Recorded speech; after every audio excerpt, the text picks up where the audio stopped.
নমস্কার দর্শক বন্ধুরা, আমি প্রতিমা। কুকিং উইথ প্রতিমা চ্যানেলে তোমাদের সবাইকে আবারও একবার আন্তরিকভাবে সুস্বাগতম। আশা করি বন্ধুরা তোমরা সবাই খুব ভালো আছো, সুস্থ আছো। আজকে আমি তোমাদেরকে খুব সহজ পদ্ধতিতে মোগলাই পরোটা বানিয়ে দেখাবো। এইভাবে মোগলাই পরোটা বানালে আর দেখবে রেস্টুরেন্টে গিয়ে খেতেই ইচ্ছে করবে না। এতটা স্বাস্থ্যকর, এতটা টেস্টি রেসিপি যদি বাড়িতেই বানানো যায়, বেকার বেকার কেন যাব রেস্টুরেন্টে? চলো তাহলে দেখে নিই রেসিপিটা কিভাবে বানাচ্ছি। দেখো, আমি এখানে 300 গ্রাম ময়দা নিচ্ছি। প্রথমে বাটিটা ভর্তি করে দিলাম, তারপর আমি হাফ বাটি দিচ্ছি। এরপর দিয়ে দিচ্ছি পরিমাণ মতো লবণ, আর দিচ্ছি অল্প একটু বেকিং পাউডার। এরপর দিচ্ছি হাফ চামচ চিনির গুঁড়ো। এবার এগুলোকে একটু ভালো করে মিশিয়ে নেব। এই শুকনো অবস্থায় এগুলোকে একটু ভালো করে মিশিয়ে নিতে হবে। ভালো করে যখন মেশানো হয়ে যাবে, তখন আমি এতে দিয়ে দেবো তেল। এতে দেওয়ার জন্য আমি 4 চামচের মাপে ভর্তি করে 3 চামচ তেল নিয়েছি। পুরো তেলটা দিয়ে দিলাম। তেলটা দেওয়ার পর এবার ভালো করে ময়দাটাকে মাখবো। যতক্ষণ না ময়াম তৈরি হচ্ছে ততক্ষণ কিন্তু ময়দাটাকে মাখতে হবে। বেশ সুন্দরভাবে আমার ময়াম তৈরি হয়ে গেছে। দেখো কতটা সুন্দরভাবে মুঠিটা হচ্ছে। এরকম যখন মুঠিটা হবে তখন বুঝতে হবে এবার ময়দাটাতে জল দেওয়ার সময় হয়ে গেছে। আমি এতে জল দেওয়ার জন্যে এমনি নর্মাল ঠান্ডা জল নিয়েছি। অল্প করে জল দিলাম। এভাবে অল্প অল্প করে জল দিয়ে আমি একটা সুন্দর সফট ডো তৈরি করে নেব। একেবারে জলটা দেব না, যদি পাতলা হয়ে যায়। তাই অল্প অল্প করে প্রয়োজন মতো জল দেব। আবারও একটু জল দিচ্ছি। এই মতো ডোটা কিন্তু খুব ভালো করে করতে হবে। এর প্রত্যেকটা জিনিস সুন্দরভাবে করতে হবে, না হলে কিন্তু মোগলাইটা ততটা টেস্টি হবে না। দেখো, বেশ ভালো করে এইভাবে জোর দিয়ে ডোটা আমি তৈরি করে নিলাম। এরপর ডোটাকে ঢেকে রেখে দেবো। ডোটাকে ঢেকে রেখে দিয়ে মোগলাইয়ের জন্য পুরটা তৈরি করব। তার জন্যে গ্যাস জেলে কড়া বসিয়ে দিয়ে তাতে দিয়ে দিলাম তেল। তেলটাকে এবার খুন্তি দিয়ে একটু কড়াইয়ের উপর পর্যন্ত এভাবে চাড়িয়ে নেব। এরপর আমি তেলের মধ্যে দিয়ে দিচ্ছি 1 চামচ গ্রেট করা রসুন। রসুনটা দেওয়ার পর একটু নেড়ে দেবো। 2 মিনিট রসুনটাকে ভাজবো। এরপর দিয়ে দিচ্ছি 1 চামচ গ্রেট করা আদা। আদাটাকেও আবার রসুনের সঙ্গে নাড়তে থাকবো। এরপর আমি এতে দিয়ে দিচ্ছি হাফ চামচ জিরে গুঁড়ো, আর দিচ্ছি হাফ চামচ ধনে গুঁড়ো। দেওয়ার পর আবারও খুন্তি দিয়ে এটাকেও নাড়তে থাকবো। এরপর এতে দিয়ে দিচ্ছি পরিমাণ মতো লবণ, আর দিচ্ছি এতে অল্প একটুখানি চিনি। লবণ চিনিটা দেওয়ার পর আবারও খুন্তি দিয়ে এটাকে নাড়াতে থাকবো। এরপর আমি এতে দিচ্ছি অল্প একটু হলুদ, আর দিচ্ছি এতে অল্প একটু লঙ্কার গুঁড়ো। হলুদ লঙ্কাটা দেওয়ার পর আবারও মশলাটাকে এভাবেই নাড়াতে থাকবো। এরপর আমি এতে অল্প একটু জল দিচ্ছি। এবার এই জলটা যতক্ষণ না শুকাচ্ছে ততক্ষণ এটাকে নাড়াতে থাকবো। দেখো, তেল ছেড়ে বেরিয়ে এসেছে। এবার আমি এতে দিয়ে দিচ্ছি ছোটো বাটির 1 বাটি বিস্কুটের গুঁড়ো।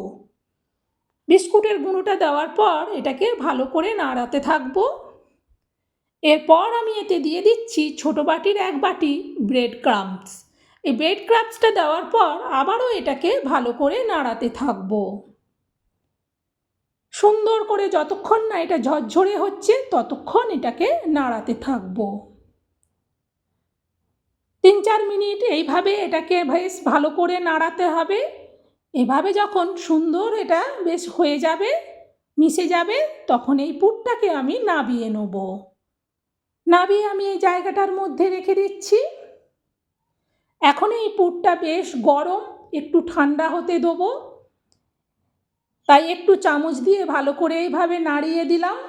এবার আমি এইটাকে সাইডে সরিয়ে দিয়ে ময়দার ডোটাকে নিয়ে নিচ্ছি।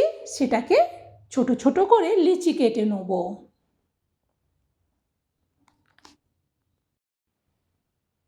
একটু হাত দিয়ে এভাবে একটু মেখে নিচ্ছি। এটাকে একটু ভালো করে এভাবে মেখে নিলে তাহলে পরোটাটা বেশ সুন্দর হবে। এরপর আমি মিডিয়াম সাইজের ছোট ছোট করে ডো কেটে নেব। আমি এখানে 300 গ্রাম ময়দা নিয়েছিলাম, তার জন্যে আমি 6 পিস ডো করে নিলাম। দেখো বেশ ভালো করে সব ডোগুলো তৈরি হয়ে গেছে। এরপর আমি পুরটাকে নিচ্ছি। এই পুরের মধ্যে এবার দিয়ে দেবো 2 পিস ডিম। এই ডিম দুটোকে ভেঙে এই পুরের মধ্যে দিয়ে দেবো। দুটো ডিম দেওয়ার পর ভালো করে এবার চামচ দিয়ে এই পুরটাকে তৈরি করব। যতক্ষণ না ডিমটা ভালো করে পুরের মধ্যে মিশে যাচ্ছে। দেখো সুন্দরভাবে এর মধ্যে মিশে গেছে। আর এখন পুরটা আগের থেকে অনেকটা ঠান্ডাও হয়ে গেছে। এই পুরটা এবার পুরো রেডি। এবার এই পুরটাকে আমি সাইডে সরিয়ে দিয়ে ডো একটা নিচ্ছি। আর আমি এই থালাটা নিচ্ছি। এই থালার মধ্যে হাতের দ্বারা একটু গোল করে নিচ্ছি ভালো করে ডোটাকে।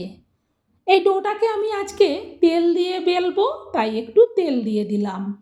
এরপর যতটা সম্ভব আমি বড় করে এই রুটির মতো এটাকে বেলবো। এটা যত পাতলা হবে এটা খেতে কিন্তু তত বেশি ভালো লাগে। মোগলাই পরোটা বানানো সব থেকে সহজ। দেখো বেশ সুন্দর করে আমি পুরোটা পাতলা করে বেলে নিচ্ছি। যতটা বড় করতে পারবো ততটাই পাতলা করে বেলে নেব। এইভাবে বেলে নেওয়ার পর ছোট চামচে করে পুর তুলে ঠিক মাঝখানে আমি চৌকোনা সাইজের করে পুরটাকে মিলিয়ে দেবো। আমি খুব বেশি বড় বড় করব না, কারণ বেশি বড় করলে এদিক ওদিক করে উল্টাতে একটু অসুবিধে হয়, তাই আমি মিডিয়াম সাইজের করে মোগলাইগুলোকে বানাবো। পুরটাকে বেশ ভালো করে এভাবে চাড়িয়ে দিতে হবে। তোমরা একটু দেখে নাও যে আমি কিভাবে মোগলাই পরোটাটা ভাঁজ করছি। পুরটা দেওয়ার পর প্রথমে এইভাবে এক সাইড বন্ধ করতে হবে, একটু হাত দিয়ে করে দিলাম প্লেন। তারপর আরেকটা সাইড উপর দিয়ে বন্ধ করে দিলাম। তারপর আমি এবার এক সাইডকে এই দিক থেকে মুড়ে দিচ্ছি আর হাত দিয়ে ভালো করে চেপে সাইজ করে দেবো। দেখো একটা মোগলাই পরোটা রেডি হয়ে গেছে। সব থেকে সহজ এই মোগলাই পরোটা বানানো। এর থেকে দেখো আলুর পরোটা বানালে সেটাতে আরও বেশি কষ্ট হয়, কিন্তু মোগলাই পরোটা বানানো কতটা সোজা। শুধু একটা বড় রুটির মতো করে বেলে নিয়ে তারপর দু সাইড ভাঁজ করে দিয়ে এইরকম করে দিলেই একটা পরোটা রেডি। আমি একসাথে 3টা পরোটা রেডি করে নিয়েছি। এবার এগুলো ভাজতে চলে যাব। এগুলো ভাজতে ভাজতে আর বাকিগুলোও বেলে নেব। চলো তাহলে এবার এগুলো ভেজে নিতে হবে। ভেজে নেওয়ার জন্যে দেখো আমি এই প্যানটা বসিয়ে তাতে দিয়ে দিচ্ছি তেল। তেলটা একটু গরম হলেই এতে আমি একটা একটা করে 2টো পরোটা দিয়ে দেবো। একসাথে 2টো করে ভেজে নেব। 2টো দিয়ে দিলাম। এক সাইড হয়ে গেছে, আস্তে করে এবার উল্টে দিতে হবে। দেখো আরেকটা সাইড কতটা সুন্দরভাবে হয়েছে। আর এগুলো এতটা মুচমুচে হয়, বাড়িতে এভাবে মোগলাই পরোটা বানালে না সত্যি আর রেস্টুরেন্ট থেকে খেতেই ইচ্ছে করবে না। এরকম সুন্দর মোগলাই পরোটা যদি বাড়িতেই বানানো যায়, কে আর কষ্ট করে রেস্টুরেন্টে যায়। এদিক ওদিক ভালো করে আমি উল্টে পাল্টে পরোটাগুলোকে ভেজে নিচ্ছি। এদিক ওদিক ভালো করে উল্টে পাল্টে চেপে ভাজা হয়ে গেছে। এবার আমি এগুলো তুলে নেব। দেখো কতটাই মুচমুচে হয়েছে। এটা সত্যি ভীষণ ভালো লাগে খেতে। এইভাবে একবার তোমরাও বানিও, তাহলে বুঝতে পারবে যে বাড়িতে মোগলাই পরোটা বানিয়ে নিলে কতটা সুবিধে হয়। সুন্দরভাবে মুচমুচে হয়ে যাবার পর আমি এবার তুলে নিচ্ছি। এইরকম আমি 2টো করে বাকিগুলোও ভেজে নেব। একটু ধরে রাখলেই তেলটা ঝরে যাবে। তেলটা ঝরে গেলে প্লেটে তুলে নিচ্ছি। বন্ধুরা এরকম মোগলাই পরোটা খাওয়ার সাথে দিয়ে দেবে একটু শসা, আর দিয়ে দেবো একটু সস, আর দিয়ে দেবো একটু আলুর তরকারি। একেবারে কমপ্লিট প্লেট। বন্ধুরা এইরকম সুন্দর মোগলাই পরোটা তোমরাও বাড়িতে বানিয়ে নিও। আমার এই মোগলাই পরোটা বানানো তোমাদের কেমন লাগলো সেটা অবশ্যই বন্ধুরা কমেন্টে জানিও, আর এটা শেয়ার করে দিও, যাতে আমার দেখানো পদ্ধতিতে মোগলাই পরোটাটা সব বন্ধুরা একদিন হলেও বানিয়ে খায়। তাহলে বুঝবে যে কতটা টেস্টি হয় আর মোগলাই পরোটা বানানোটা কতটা সোজা। বন্ধুরা, আজকের মতো রেসিপি শেষ। তোমরা সবাই ভালো থেকো, আবার পরের রেসিপিতে দেখা হবে। টাটা।